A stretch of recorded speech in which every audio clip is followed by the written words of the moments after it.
Hello, and welcome to the Mothers of All Crime. This is a podcast where we deep dive into mothers involved in infamous crimes and scandals. I'm Monica, and this is Crystal.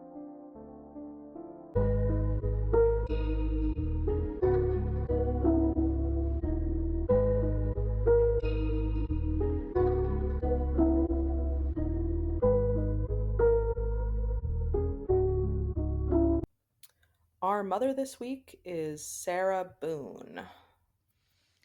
Yeah, I feel like Sarah is like TikTok famous. Like I feel like she just went overdrive, and that's where I originally found her out. So I originally saw her on JCS Criminal Psychology, which like they have YouTube videos with interrogations and things like that, looking at like the psychology of people who are being Mm. interrogated. They're Mm-hmm. very interesting. And Sarah, that's how I was introduced to her, was watching her like the body cam footage and interrogation tapes. So she made quite an impression on me. I'm assuming it's similar stuff that you're seeing on Yeah, TikTok. yeah. Which I feel like my TikTok is just filled with creepy cases and Trader Joe's new release items. So I get a nice balance, Yeah, I mean, I do particularly love Trader Joe's. for the footage that came with this one. So yeah, and then who doesn't love Trader Joe's? Absolutely. Absolutely. So we could give like a little bit of background. Like basically, Sarah Boone was a 42-year-old woman living in Winter Park, Florida. She was divorced. She had a kid. She's living with her boyfriend, Jorge Torres Jr., who was also called George. It seems like everybody interchangeably calls him Jorge or George, so I don't think it really matters. We could also call him Torres, but that's the same guy. They were living together for, I think, 3 years in a condo together. Um, Yeah, they got together in 2017 and definitely had a very tumultuous relationship, to say the least, where yes, I think. there's a lot of history of domestic violence. So I couldn't find, and maybe you did, a bunch about either of their past relationships. Because, like you mentioned, Sarah is divorced. She has one son, is in contact with her ex husband. George has Right. 3 kids. I couldn't find too much about his like relationship history, but there's a ton of evidence about their domestic between each other for sure. So I watched a lot of different YouTube videos of family members and things like that, people being interviewed and police officers being interviewed, like just things about this case. And people were alluding to domestic violence in his past, but there wasn't anything extremely specific. I did watch one video that said that Jorge's brother murdered his girlfriend. Hmm. I could not find that today when I went to verify it, but apparently someone is saying that his that this is like a family where there has been violence in the situation. But I couldn't substantiate it today, so it's just like a baseless accusation. But I'm gonna go with it for now. Right. Um, Because I feel, unfortunately, a lot of that kind of stuff is a learned behavior where if that's mm, what you see in a home growing up, typically, I don't, maybe not typically, but a lot of the time that's how it continues generationally because it's seen as yeah. they don't know any better, which not that it makes it better, but it at least gives some kind of understanding to some people's behavior. So it makes sense if his brother did have that history. There's also been a lot of talk about alcohol and substance abuse with both of them prior to being together and definitely together.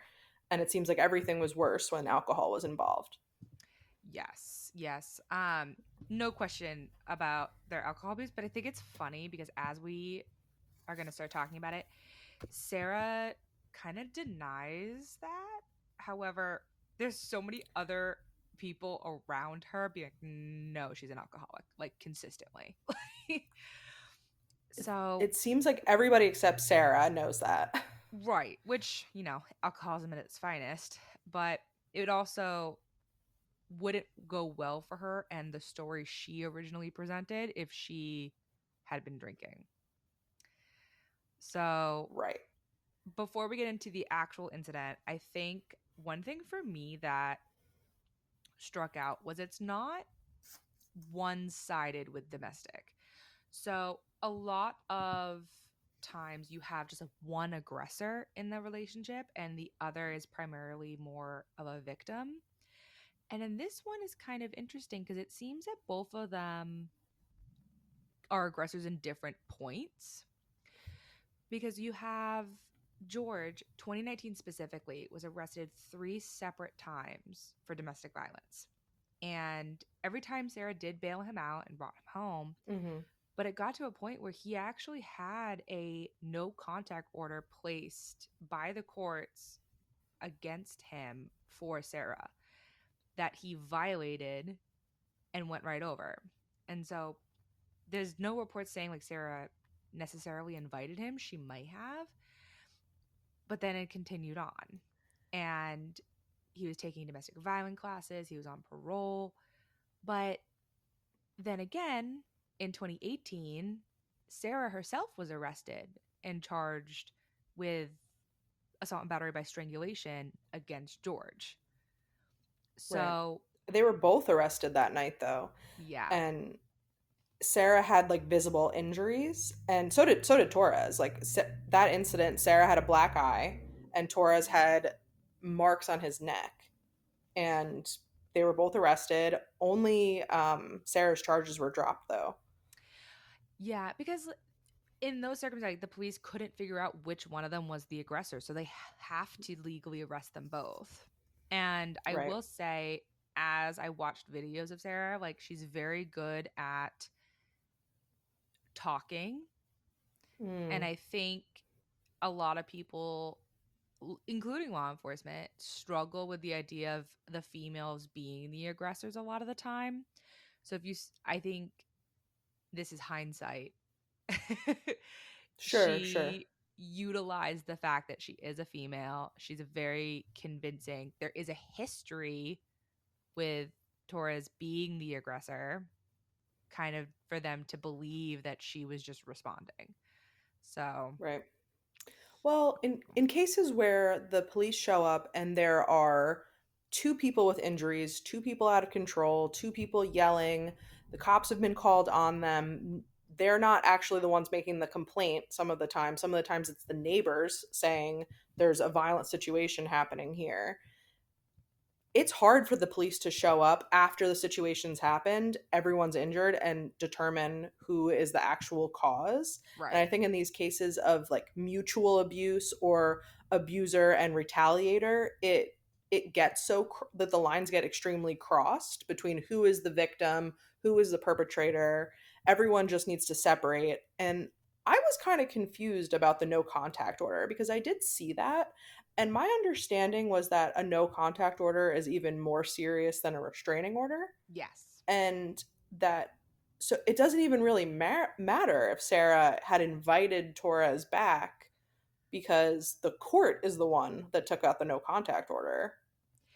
Is Yeah. that not So, correct? yeah. This is one thing that I think is complicated for both of those. So, by definition, a restraining order is temporary. They Okay. typically last for a year. They are issued by the courts, um, but those do take into consideration kind of the victim's opinions and things like that. And the victim has to renew that every year if they want to maintain it. The Mm, new contact order is a binding one where it can only be stopped by the removal of a judge or the district attorney. So it is definitely, you're right, a lot more serious and a lot more impactful. But then again, for both of these, that there should be no contact either way. And he shouldn't have shown up mm, regardless. And a gotcha. lot of those, unfortunately, particularly with domestic abuse, there is that cycle and the love bombing and the gaslighting that comes with that relationship. A lot of the times, the victims of these invite the their partners back because that's the habit, and a lot of them rely on them. So Right. that's the defense a lot of times. Well, oh, they were they invited me over and that's why I broke the restraining order, or they called me so I picked up. so it's not my fault the no contact order was violated. And that's why I like dug into it, because Hmm. if there was contact initiated, or if he was just showing up, I think that would have said something drastic about like how justified the order was. Because if they're just showing up and they're uninvited and she's like, I don't want you here, then to me that says like it's more justified than if she's like she was trying to get out. Because there are comments of like Sarah reaching out to people, like I think it was the landlord or the property manager, whatever her position was. Her name was Melissa. Um, I think she was the property manager. property manager. Like Sarah would have conversations with her about like getting him off the lease, or advice about maybe Mhm. how to like get out of the relationship, or if she was going to do it. There's moments like that that would made me think, okay, like this no contact order was like a step in the right direction for her to move on, because he can't live with her with that. But Right. if she didn't want it and it was just put onto the relationship, I don't know. I don't know. I tried digging into it and I could find absolutely nothing. Well, I think that you were very correct when you say that it's a habit, and I think that they were in a very toxic cycle of fighting, having explosive arguments, and then like a period of calm where they would be very happy, and then it was just like this terrible cycle of up down up down up down in the relationship. Mm-hmm. And people in their complex were aware of it, people that worked there were aware of it, their family and friends were aware of it. But I think that it's very hard to actually keep people separated, because unless you're actively being monitored by the police, you can do whatever you want in your own home, in your own bedroom. Like no one's keeping track of you really. So unless you're coming to the attention of law enforcement, which they were Yeah. occasionally, but it's not every day. Like you can still get away with it a lot of the time. And I'm sure that that's how they justified it to themselves. Like, we won't fight tonight. Like, we could hang out tonight, but we're not going to fight tonight. So no one will know about it. Mm-hmm. And if the Yeah. courts don't know, then there's nothing they can do. So, Absolutely. But yeah. it was funny, not funny, haha, but like ironic that Melissa was having these conversations with Sarah, but then she actually had a conversation with Torres, and he confided in her that Sarah was actually the aggressive one. And Mm, she kind of believed it because she had personal experiences of Sarah like grabbing at her and being so drunk that other people in the office would avoid her and not want to speak to her at any cost. They would both be drunk at 9 a.m. Sarah would be wandering the complex, like half dressed and being belligerent. bizarre behavior. Yeah. Yeah. So it didn't seem during her interviews that she was shocked that Sarah may possibly be the aggressor. But she had also seen the bruises all over her body that would have came from Torres. So it was kind of, that's my first moment of like, okay, maybe it's both of them. Maybe it's not Mhm. one or the other. Yeah. At this point in the story, it feels mutual. Yes. So they're a toxic couple, constantly breaking up, constantly getting back together. There's a lot of alcohol abuse. There's been police contact, legal battles. And at this point, they're cohabitating in February of 2020, which is right before the pandemic kicked off, Mhm. which does matter for this situation. But this is prior to like February 25th, 2020. People in Florida have not been worried about COVID yet. Yeah. Um, Did they though? it took a Did while they for turn? it to, it took a long time for it to hit Florida, but in February 2020, most people in the United States were not worried about COVID. And Sarah and her boyfriend, Jorge Torres, had a fun night on February 24th, 2020, 24th, 2020, they drank one singular bottle of wine. They were painting, they were doing puzzles, and then they decided to play that age old game, hide and seek. This is what Sarah's version of events are, anyway. And my understanding of the timeline is that at 11 o'clock the next morning, Sarah woke up, but she didn't actually get out of bed until 12:30, and then her ex-husband had been calling her all morning. She called him back, and instead of confirming that she was going to pick up their son from school, she told him to come over, and he came over, and is greeted with a body that has been pulled out of a suitcase. Sarah had forgotten and went to sleep the night before, having helped her boyfriend get into a large piece of luggage, which she says that she left 2 inches open for him to be able to get out. It wasn't fully zipped, according to her. And then she just had forgotten, and she went to sleep, and she woke up the next day and realized, oh my goodness, he must still be in the suitcase. So she, instead of calling 911, calls her ex husband. He drives 10 minutes over to her house, and he tells her to call 911. Bizarre. So many comments. So bizarre. My first, and this is probably shouldn't have been my first response, but does this girl not know how to play hide and seek? Yeah, I know. It's like if you're helping him hide, then it's going to be very easy to find him. Right. And That's there was another version. She stuck with this version to yes. say this, but in one of the interrogation conversations, she was like, "Yeah, I helped him into the suitcase for his hiding spot. Then I went and hid in the shower, and I got tired of waiting for him, so I got ready for bed and I went to sleep." I'm sorry. What? Hmm. That's Yeah. not how you play the game. You have a It's child, you are fully aware of how hide and seek works. Like, well, she wasn't that involved. true. Yes, That that is kid true. just But still, common sense. yeah. Yes, agreed, agreed. I mean, the basic tenets of the game were not played correctly. That's definitely true. I think that the whole story, I mean, this is the version that she gives to the police when they come. Yeah. After describing George to the 911 operators as stiff and purple when they were telling her to do CPR, they finally arrived, and he was very dead and could not be revived.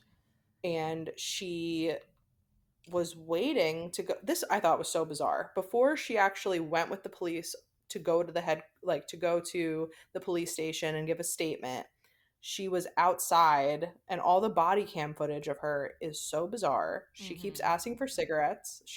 Is asking for her Dr. Pepper. She keeps trying to go back inside. She is not seeming upset at all, and she's basically belligerent. Like she is not, she's like getting so annoyed at the officers, Oh, and yeah.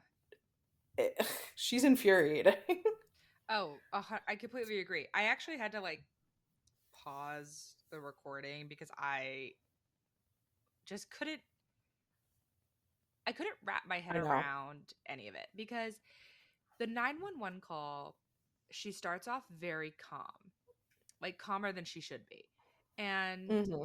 as the 911 call continues, she's saying that she's doing CPR. And then as the call goes, she's becoming more and more frantic during the call, but didn't Hmm. start that way, which seems very a little unnatural, but also devil's advocate. Maybe like as she's talking to them, it's hitting her, and that's when she becomes frantic. But either way, it feels very fake and like planned.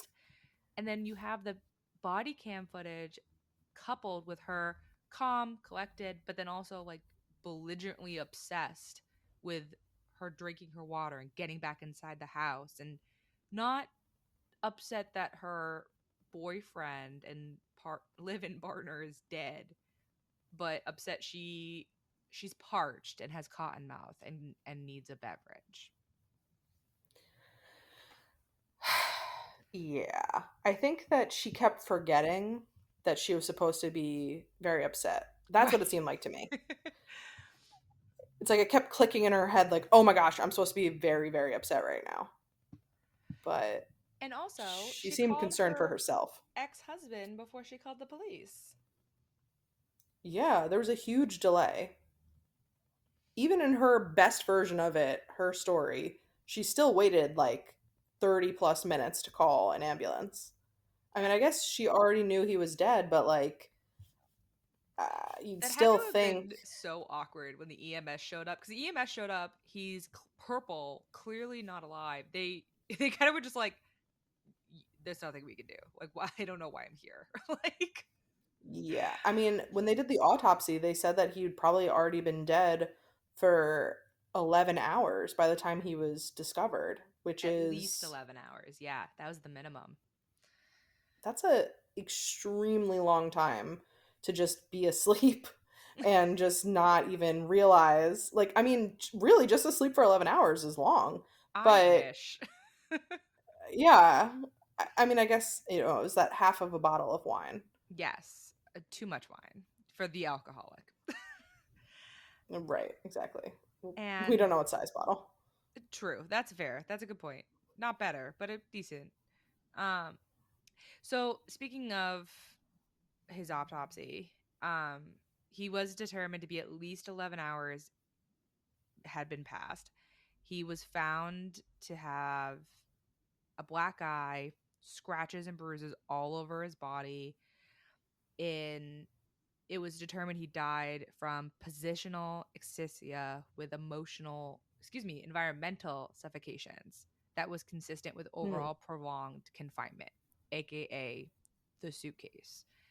And with that kind of asphyxiation, your bodies literally will turn bluish purple because there's no oxygen.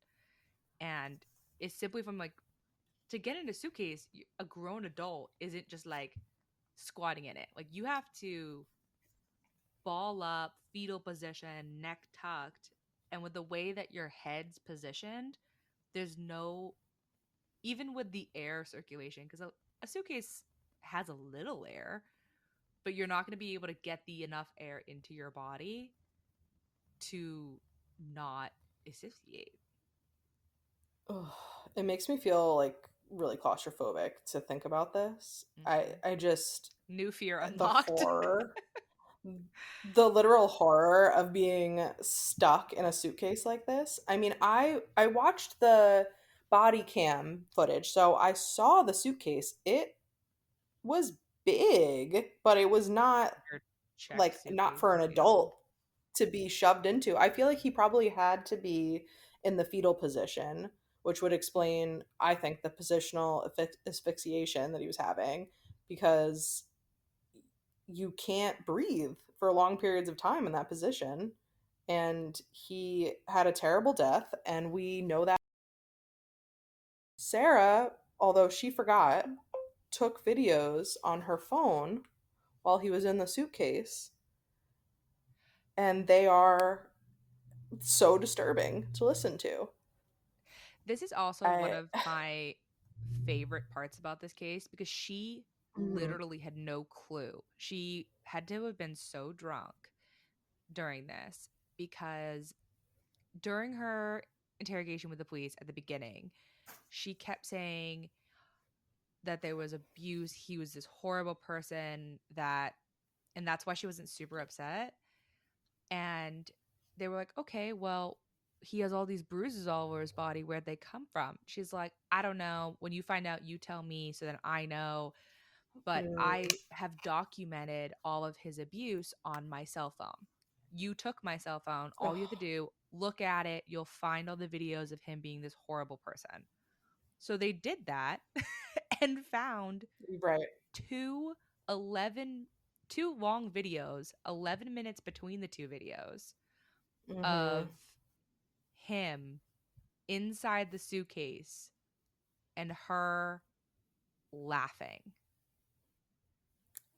He's pleading for his He's life and ugh, and she's he's like just moving around. laughing. Oh, like you can see him trying to like bust out of the suitcase. Like he's pushing on it. He's bumping up the sides. He's begging. He's saying he can't breathe. Hmm. Oh, yeah, And oh yeah, if anybody listens to it, it is him just responding, I can't breathe, babe, I can't breathe. And her laughing and going, well, that's on you. This is what it's like when you do this. So this is what you get over and yeah. over again. She's like, this is what it feels like when you cheat on me. This is what it feels like when you strangle me.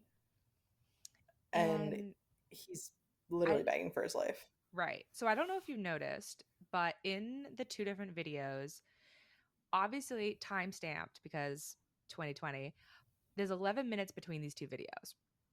And in between the two Hmm. videos, their suitcase had been moved. And it went Mm. from the zippers being down on one side. So the opening for him was on the ground. Like there was no, unless he busted through like the Hulk in a t shirt, he's not getting out. And in the second video, the suitcase had been flipped over and in a different location. And then you have the next video of the exact same thing, which is so at that point, she's not just locking him into a suitcase. She is moving a suitcase with a literal body in it.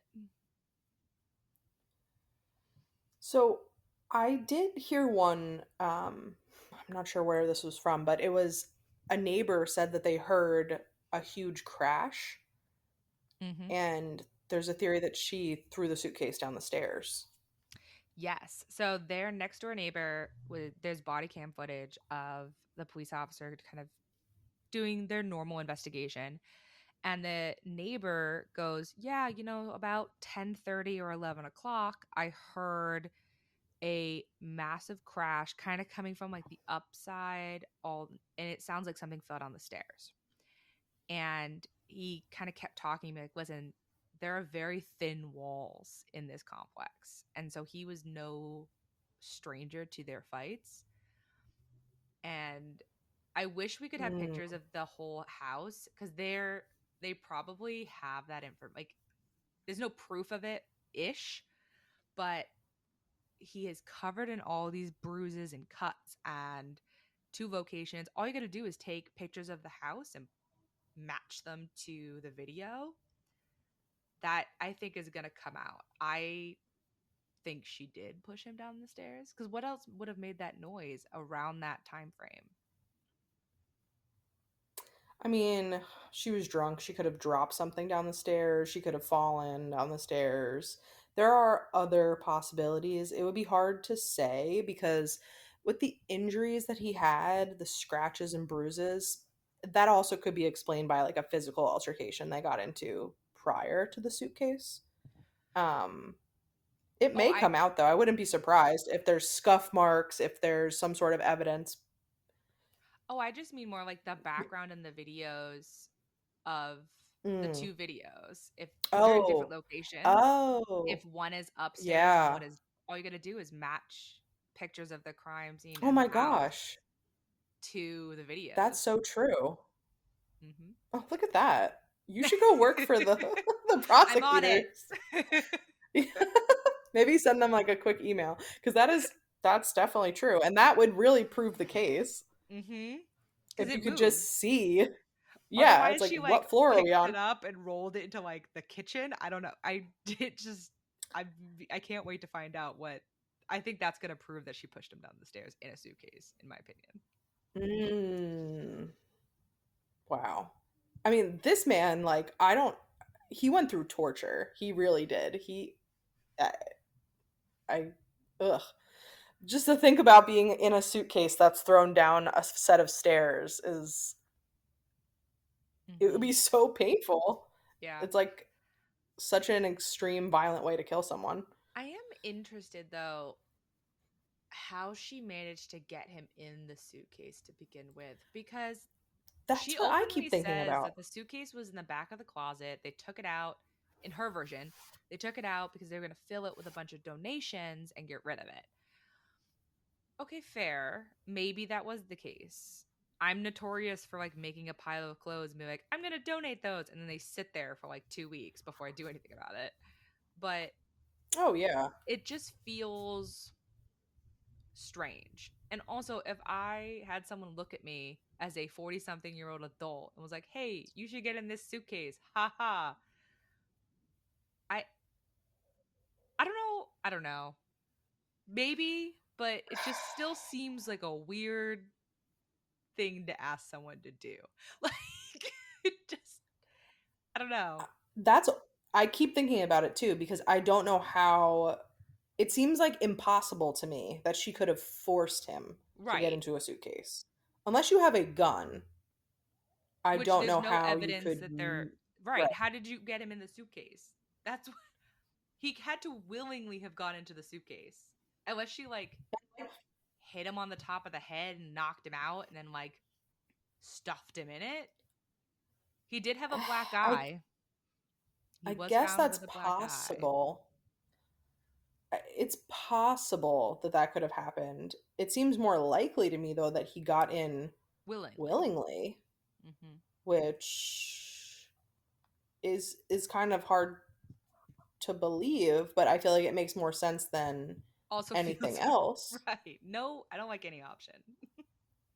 No. I definitely don't like any option. I don't know. And she claims that she left 2 inches open so that he could get out when he was done hiding. But I think those videos make it pretty clear that he was unable to get out. Yeah. So basically, when she's presented with that evidence, she knows the story has to change.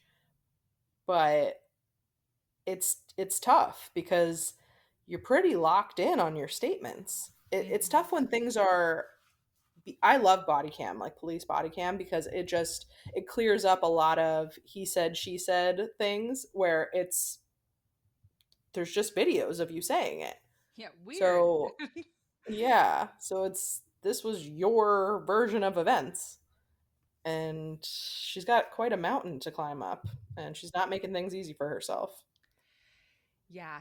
And during her interrogation with the police, it's very clear that she's very deflective. She's very the best way I can say it, she's like the definition of a gaslighter. Like she Mm, says things and then goes, no, no, no, no, no, you didn't understand me. And then says the exact same thing. No, you aren't understanding. Says the same thing. Like you visibly can see these police officers like taking turns in during her interrogation, which I can only imagine partially is tactic, but partially like I can't keep saying the same thing over and over again. You try. Like it's crazy. And with her when she was presented with the videos, she flat out's like, "So how long are these? I don't know if I want to watch them." oh God, yeah. Ma'am, you did this. Watch. You took the videos too. Right. You're happy laughing and all the whole time. Why won't you watch it now? Like, no. That one pushed me over the Yeah. edge when she started just being like, "I don't want to watch this. This seems like a lot." Like, How long is this? So insane. I mean, so very sociopath vibes. right. Like she was just very calm, cool, collect. Like at no point did she become hysterical. And I will Right. say that's a little different than some of the other ones that we've talked about that have like been caught in a lie. But because historically they started getting emotional, but it wasn't emotional like I regret my behavior. It was emotional of like I can't believe I got caught. I'm going to go to jail. I'm scared for me.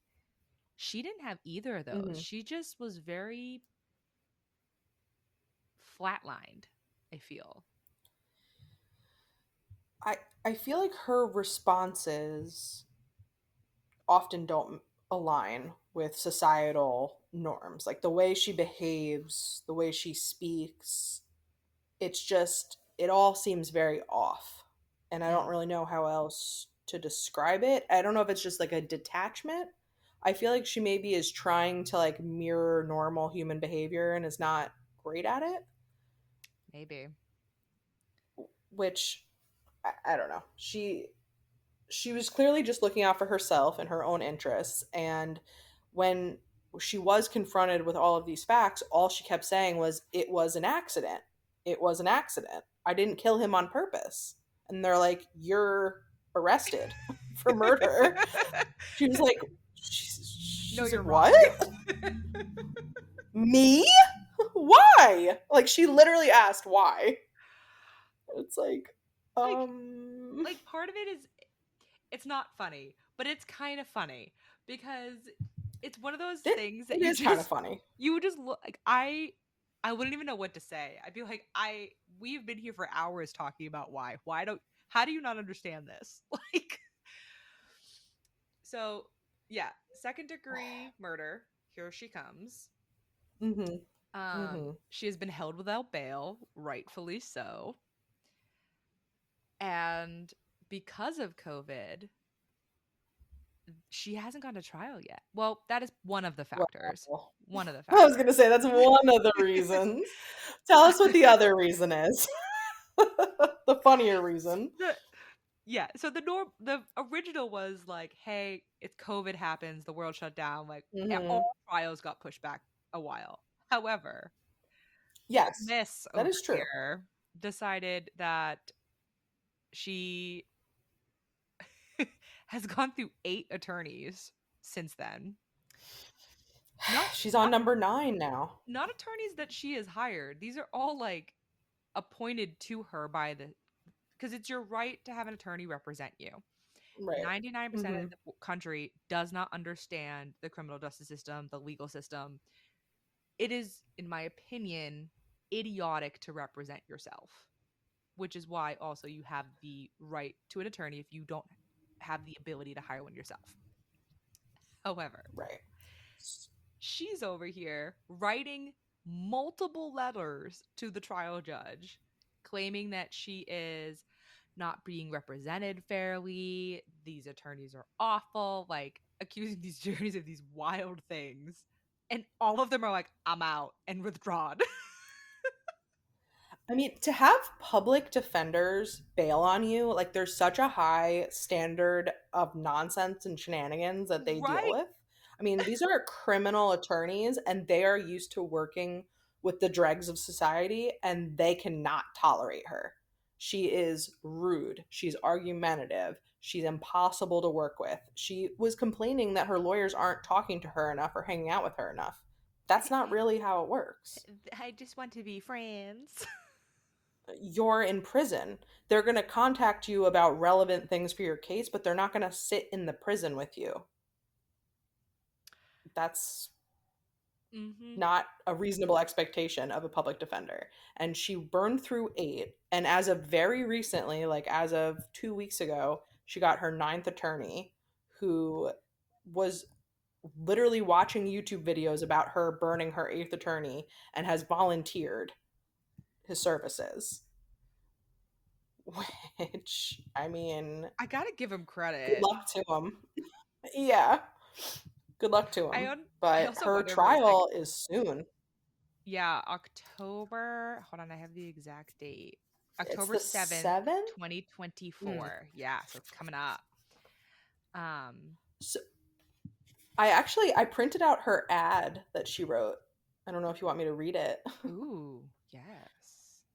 So after she burned her 8th public defender, she was seeking another attorney and she made a handwritten flyer that she sent out. It's kind of long, but this is exactly what it says. Inmate seeks attorney. Looking for a prosperous challenge? Ready for your close up on national television? Are you zealous with a side of keen?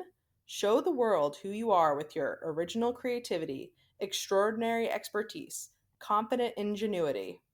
Qualifications must include being trustworthy, honest, passion driven, open minded, exceptional problem solving skills, client inclusion at all times, team orientation, collaboration, extreme efficiency in listening, communicating, understanding, dedication to success, possessing a winning mindset, capability of excellence and representation, committed, maintaining faith, which is in bold, in the client and case with the ability to think differently, overcome all circumstances. Epic opportunity awaits. Sarah Boone, number 205623, Orange County Corrections Department. Invest in the oppressed. Believe. I have no It's words. it's a mouthful. I mean, I really just read it, and there's a lot of stars and arrows drawn on it. Um, but yeah, this is what her new attorney saw, and is he says he's not taking on the case pro bono, that he expects to be paid for this. But Sarah doesn't have money, so I don't know how that's going to happen. They were also trying to get the trial delayed again because she has a new attorney, and they got a hard no. So they're scrambling to get ready in 2 weeks to start this trial. Yeah, the request came back with a big old X mark, and they were told Yeah. that for no reason will it be continued, except for, quote, extraordinarily good causes, such as, but not included to, the retention of a defendant. Because after the eighth attorney had quit, there was a motion put in that she was going to represent herself at that point. Mhm. And I think that's Mhm. probably when that ad went out. Very well written, though. I have to admit, she would have had a great career in creative writing or maybe like marketing. But I, she, like, I also found, I did not read this whole thing, so I'm going to preface that. It's long. She's put in a 58-page letter to the courts about how incompetent everyone had been up until that point, too. Mhm. So I'm shocked that he took this. But I also wonder, depending on the attorney, this has been, like I said, I found out about it on TikTok. It has become very popular media wise. There Right. is an opportunity there for them if they were to win, about Well, some yeah, like a serious Jose Baez. potential, yeah, future lucrative Exactly. options. I well, I think we should talk about the defense that she's currently going with, or that we think she's currently going with, because the trial has not happened, but as far as I'm aware, her intention is still to pursue a battered spouse defense, Hmm. like a self-defense. I don't know what other ones she could go with. It's really the only option. Because Yeah, I in mean, her, accidental has been ruled out. yeah, and in her 58-page letter, she literally writes, I'm not the problem. He is the problem. Like, that's a Right. direct quote. Right. I have been reading about battered woman syndrome, battered spouse syndrome, and it does not feel like Sarah meets the psychological criteria in most of these, but it's sometimes hard to say after the fact, I suppose. It's supposed to be a self-defense Hmm. law though. So it's hard to prove that it's reasonable and proportionate, this degree of violence, when he's detained in a suitcase. Yes. So I, on the surface, really like the battered wife syndrome or battered spouse syndrome implication, because, like, there are some circumstances where you have one who's a true aggressor and you have one who's a true victim, and all of a sudden they finally snap, and in a time of peace where there might not have been a fight going on, but I'm just going to use a traditional male female spouse, that the husband could be sleeping and the wife comes in and shoots him while he's sleeping Mm. because she finally, whatever it is, snaps and is like constantly in a state of fear. She's like, the argument could be it is so perpetual. She did it when he was defenseless because it was a matter of when, not a matter of if. And typically in those cases, there's a lot of documented moments of hospital visits. The husband typically has had police visits. But in this case, both of them had police visits. Both of them have had documentation of being the abuser and being the victim. There's videos of him completely crying out for his life and her hysterically laughing. It's kind of tough to say that you did that spontaneously. Yeah. I I think I think the only argument really that she could make is that she was so abused and beaten down that it's like she saw this opportunity where he was defenseless and had to take advantage of it to save her own life. Because if he got out of the suitcase, he would definitely kill her. Maybe not today, but definitely he would eventually because he's so abusive and it's escalating. And this is the one time that she's going to have the upper hand. Mm-hmm. But I don't think that's going to really fly. Well, I think from if I was on the prosecutor side, the first step I would take would be having her evaluated. A key factor in battered spouse syndrome, that is hard to say quickly, um, is symptoms of PTSD. And Mm-hmm. having a professional, an independent professional evaluating her, you can fake symptoms and you can tell stories, but most professionals can see kind of through some of it, that if you're meeting the key criterias or not. And that would be my first step is, do you have a history of PTSD? Do you currently have PTSD? Tell me about your relationship. Tell me about yourself. Tell me about your history, and kind of see where that stands for her. Right. I mean, she she maybe had some symptoms of PTSD. She was kind of withdrawn from her family. It's hard to say if that necessarily was because of Torres or not. She did have she did have some substance abuse issues too that could have been masking symptoms of how she was suffering and she was just drinking to cope. Could have been. This also could be something where she could argue that it was like imperfect self defense, where she used excessive force in a Mm-hmm. situation that didn't really warrant it, but she thought that it did, which may help her get less time. I think it's very, very unlikely, though, that she's going to get off completely. The only way I could see her getting off completely would be off like a technicality where Mm, the trial, she gets the whole sentence, and over an appeal, you have some kind of technicality that comes out and it would get voided. Very similar to um, the Johnson case that we had talked about before. Anna Stubblefield convicted, sentenced, and then found some kind of appeal slight problem and got out.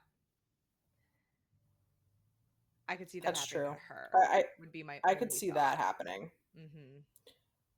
Right. I just think it's unlikely to me that a jury, especially in Florida, is going to look at this and say, "Oh, this is totally justifiable homicide." 100%. There's no way. At least, Yeah, in my opinion, there's there's no no way. way. Yeah. I mean, crazy things happen, and we are definitely going to be watching and waiting to see what Hmm. happens. Oh, for sure. And it is coming up, and I think it's going to be all pretty popular as it goes. I don't know if they're going to open the trial or not, but I just, I also would be curious if this attorney stays on because she doesn't have a great track record. Yeah, my money's on no, but we'll see. Well, if not, I would love to watch her try and represent herself. She clearly is very creative in her verbiage. Her closing argument would probably be lovely. For sure. I mean, I think she'd be happy to have cameras in the courtroom also if it was up to her. Yeah, that posting definitely gave off like I'm gonna make the best, like I'm gonna be famous off this vibes. Did it? Like it kind of feels that, Kinda. and this is one thing that like right now I feel true crime is so popular, as you and I both know, and anyone listening, but there is a level to people like celebritizing criminals, and I wonder if she sees this as like an Right. opportunity. Maybe she's not been like the most lucratively successful person in her past. Maybe she sees an opportunity. I mean, I think she definitely sees an opportunity. Like, I think she likes that she gets attention. I think that she wants the attention, but she more than anything does not want to spend her entire life in prison. And Oh yeah. I think that she does not have any remorse for this situation. I don't want to say that in general she is remorseless because I don't know enough about her to say that, but I think that in this situation she does not feel bad for killing him. So she does not feel that she deserves any kind of punishment, and she probably thinks that she's already done enough time. So she'll do whatever to get out. I mean, except for cooperate with her attorneys. She Right. definitely is not willing to do that. But I don't think she views it that way. I think that she just thinks that they're not understanding how innocent she is. And to her, that's very frustrating. Yes, I could definitely see Yeah. that. Yeah. She's like, I don't understand. They think I did this on purpose.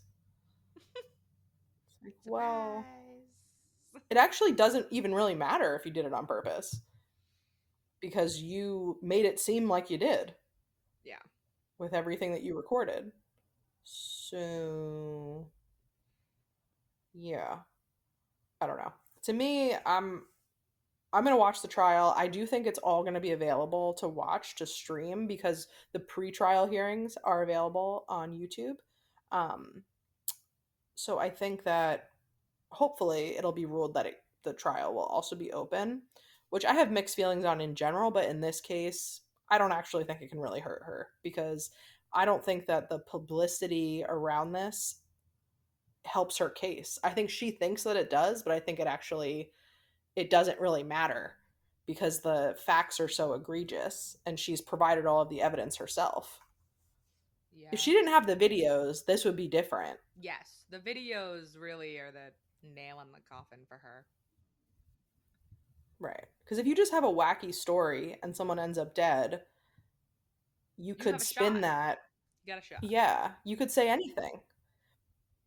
And you could, it's hard to believe. It would be very hard for anyone reasonable to believe that this was an accident. But with the videos, it's impossible. Yeah. I'll be Yeah. curious. We'll see. Yeah. I mean, we'll be watching. Well, any last thoughts on Miss Sarah? Because I was going to ask you what you thought was going to happen in the trial, but we kind of covered that. I think I'm good. How about you? No, I'm good. She definitely had moments. I think the only thing is of leaving me speechless, where Mm-hmm. you have to take a minute. You're like, did you really just say that? Like, I had more of those with her than I have lately with some other people. So it's a nice to be surprised, I guess. Yeah, honestly, this one felt kind of light, and I don't know if that's because there's an imperfect victim involved. Um, And because no children were harmed in this one, I think also makes a big difference just for Yes. us Yes, I talking agree. about it. But I do feel bad for her kid. She has a son who has been mostly kept out of this, but I'm sure he's very affected by it still. And I'm sure that the publicity is negative for him. And his mother being in prison is obviously very negative. But it also doesn't seem like she was that consistent or involved. So Yeah. I don't know. I don't know how much has really changed for him. Yeah, I'd agree. And also, like, Torres did have three children of his own, which is Ugh, also yeah. sad as well. We don't know a lot about Super sad. his kids, and that's too bad. So, Yeah. I do feel bad for all the kids involved. The yes. adults, less so. Yes, agreed. All right. Well, until our next mother. Sounds good.